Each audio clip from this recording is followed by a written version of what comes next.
no degree, can you still get hired in animation? And let me give you my own example.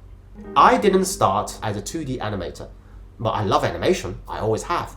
But I started out as a 3D motion graphic artist. Through a series of twists and turns in my career, I discovered that what I really wanted to do was 2D animation.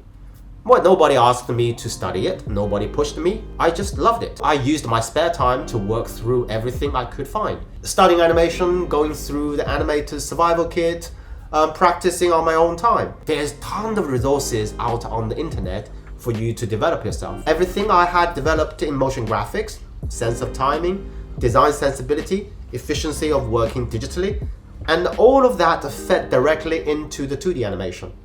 So my animation was efficient and my drawing was clean. My timing was already built into my system. And that lifted me straight out of the entry-level positions and put me directly into a more senior one. So, work on your craft and you can do exactly the same. For the last 2 years, I have been working on a project called 18 Bronzemen, inspired by a retrospective Chinese Kung Fu IP, Shaolin Bronzemen.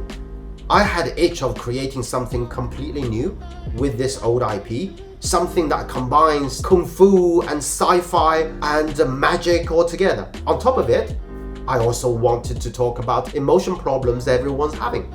Nobody commissioned this, nobody asked for it. I'm doing this because I just want to.